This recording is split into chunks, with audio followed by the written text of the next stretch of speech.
जिसने पाप नहीं किया, 4 स्थान पर प्रत्येक मनुष्य से पाप होता। पहला, झाड़ू लगाते समय छोटे छोटे जीव मर जाते हैं, उसका पाप माथे चढ़ जाता है।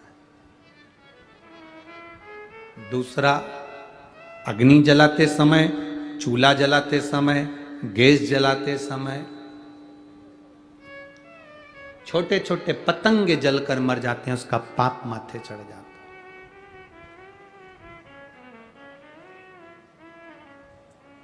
स्त्री, किसी पुरुष को हमने कहा कि जब रोटी बनती है, चूल्हा जलता है, लकड़ी में आग लगती है, तब पाप माथे चढ़ता है। तो पुरुष ने कहा हम तो रोटी बनाते ही नहीं है, नारी स्त्री रोटी बनाती है। अगर नारी रोटी बनाती है तो सारा पाप उसी के माथे चढ़ता होगा, सारा पाप उसी के माथे पर चढ़ता होगा। जब स्त्री रोटी बना रही है, नारी रोटी बना रही है, तो पाप उसके माथे चढ़ता होगा। पर इनको बताए कौन? हमारे धर्म शास्त्रों के अनुसार गुरु गोरखनाथ जी का आप लोगों ने दर्शन किया? गोरखनाथ जी का फोटो देखा है?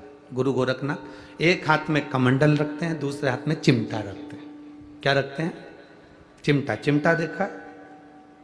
महिलाओं के पास में चिमटा रहता है रसोई घर में। क्या काम आता है?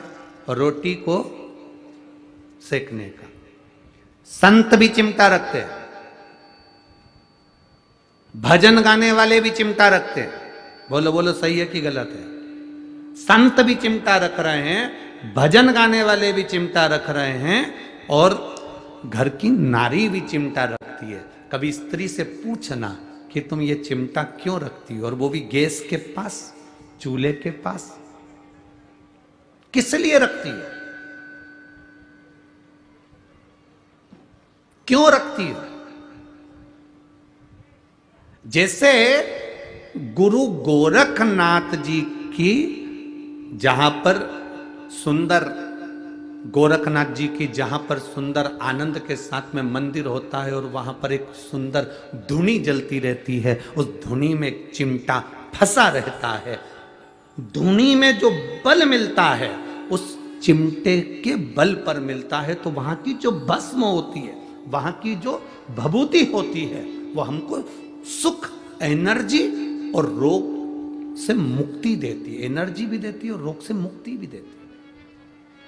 क्या होता है उस चिमटे से?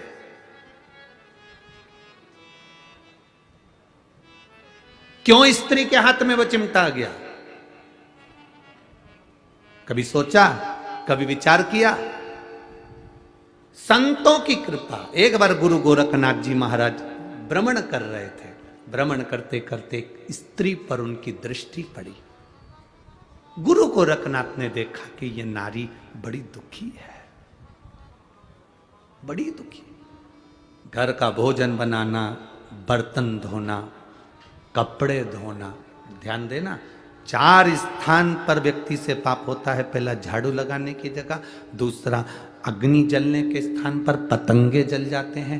तीसरा, पानी भरते समय, कपड़े धोते समय, स्नान आदि कर्म करते समय, पोछा लगाते समय छोटे छोटे जीव मर जाते हैं, उसका पाप माथे चढ़ जाता है। और चौथा स्थान बताया, चलकर जाने में पाँव के नीचे छोटे छोटे जीव मर जाते हैं, उसका पाप माथे चढ़ जाता है। 4 स्थान पर प्रत्येक मनुष्य से पाप होता है। गुरु गोरखनाथ जी ने उस स्त्री को देखा, उसको देखकर गुरु गोरखनाथ जी ने देखते से अपनी आंखों में जल भर लिया कि ये नारी जगत का कल्याण करने वाली है। इसके गर्भ में जो संतान जन्म लेती है वो विश्व का कल्याण करती है, और इस नारी के पास में पाप भ्रमित हो रहा है। जल का वो कपड़े धोती है, जीव मरता, उसका पाप माथे। अग्नि जलाती है, उसका पाप माथे। झाड़ू लगाती है, उसका पाप माथे। दिन भर चलती है, उसका पाप माथे। चरण के नीचे जीव मर जाते। इस स्त्री का कल्याण कैसे हो सकता है? इस नारी का कल्याण कैसे हो सकता है? गुरु गोरखनाथ बाबा ने उस नारी के हाथ में बस उसी समय नारी के पास में गुरु गोरखनाथ जी ने अपनी सूचना पहुंचाई कि नारी, अगर एक जैसा चिमटा मैं रखता हूं और उस चिमटे से पाप दूर भाग जाता है, वो चिमटा अगर नारी के रसोई घर में होता है तो पाप दूर भाग जाता है। कितनी माताएं बैठी हैं जिनके घर में है